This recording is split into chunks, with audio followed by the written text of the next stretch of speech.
video, I'm going to talk about a few things that have been happening in the news.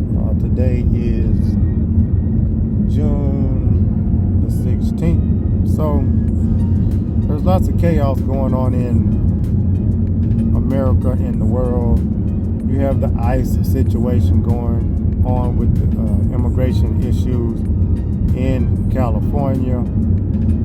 There appear to be some acts of war happening between Israel and Iran. I don't normally get into political debates because, as they say, politics and religion, people take those things to heart. But what I want to talk about is not being surprised by anything, especially in today's climate. Even in your normal day-to-day life, you should not be surprised by anything.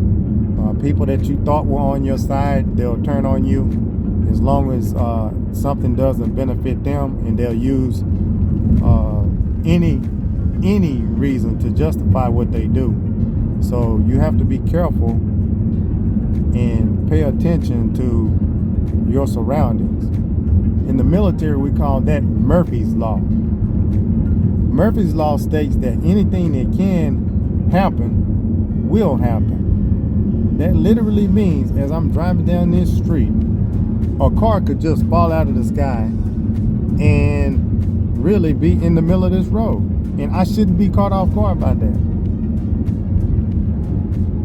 Anything can happen. Anything that can happen will happen. And anything can happen. And it's not necessarily a hard way to live, but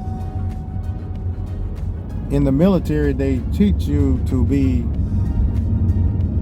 flexible and able to adjust to your surroundings.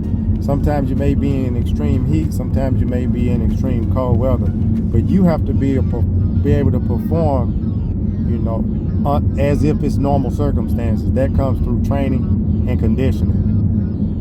Also, there's a book called The 48 Laws of Power. In The 48 Laws of Power by Robert Greene, that book says, I believe it's one of the inserts, there's a quote. It says, "Go no days surprised." So you should not be surprised. There was an incident in Las Vegas that involved some YouTubers from the Valley in Phoenix. I believe they were from the Dysart area. The guy's name was Finney the Legend, and his wife, her name was Bubbly. They were 44. Finney was 44, and his wife Bubbly was 41. They ended up losing their lives over a situation that could have possibly been avoided had more precautions had been taken, especially when traveling out of town and going into a territory where you don't know really how to navigate it as good as someone would that lives there. So with all of that being said, that is a tragic situation with the YouTubers that were killed, even the one that is going to spend the rest of his life in prison. I don't know either party, so I'm not blaming either one. It's just a sad situation all the way around. But no day surprised. You should not be surprised by anything. And anything that can happen will happen. That's Murphy's Law. Pay attention to your surroundings. And that's it. Peace.